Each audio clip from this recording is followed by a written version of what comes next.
Hello, I'm C. Edward Baldwin, and you're watching The Ink Report. I'm going to do a little something different in today's blog post. What I want to do is respond, well, not respond, but just kind of comment on some of the comments that people have made in reference to an AP article on the president kind of chastising the Mike Huckabee and Ted Cruz for some of their grandiose talk about the Iran deal. Mike Huckabee likened it to marching the Israelis to the oven, referring to the Holocaust, and Ted Cruz said something equally ridiculous. But I want to read some of the comments. You can tell who's out early in the morning.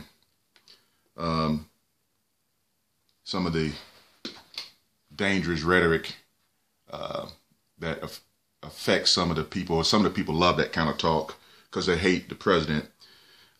Here's a comment from Ed, someone named Ed. It's never about his responsibility, talking about President Obama. It's always somebody else's fault. Add to that, the so-called media would never call him out.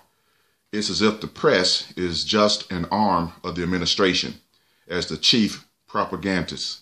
If anything, he has kept one promise. He is making fundamental changes for the worse.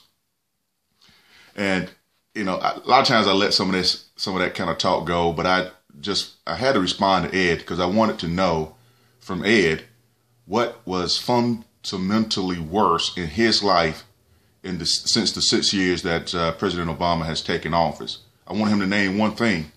He hasn't responded yet. You scroll on down, and I want to see if I find this comment by Elizabeth. Okay. Here's one from Elizabeth. Oh my God, how dare he? Again, we're talking about the president. He's turning over the keys to someone capable of seriousness, decorum, and honesty. She was referring to the comment that he made, the president made about turning the country over to someone who's serious about running the country and not just responding with some of the crap that these guys have been spewing lately. And anyway, she goes on. He's not serious, is he? He has done nothing since his campaign.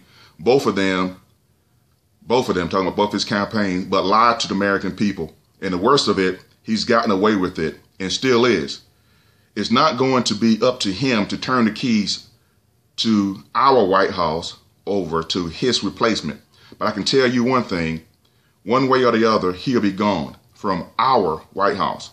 Good riddance to bad rubbish. And he's about the worst. I truly believe that he is a disguised terrorist who came to the United States solely to destroy our country. And he has. He has made our country weak, set us up to fail. We are sitting ducks for our enemies, who, by the way, are in our country now. It's only a matter of time before they attack. Kind of highlighted Elizabeth's comment because she pretty much capsulizes the extreme right's disgust with the president, all based on utter nonsense. Again, I did respond to Elizabeth to ask her what was personally wrong in her life, or worse in her life, since the president took office. She hasn't responded yet. And again, that we've made our country weak. I don't know exactly how our country is weak. We still have the same amount of nuclear arms that we had before the president took office. Our military is just as strong as it was before the president took office. So how exactly is our country weak? You know, so I had to pose that question. And I also had to let her know, you know, she says the enemy is in our country. Okay. But I bet Elizabeth, and I bet anyone who's spouting that terrorist nonsense, I bet them that they'll be struck by lightning before one terrorist lays a hand on them, one glove. That's how overblown that terrorist nonsense is. Does that mean that there won't be a terrorist attack on the United States in the form of something that happened at Chattanooga, Tennessee? No, it doesn't.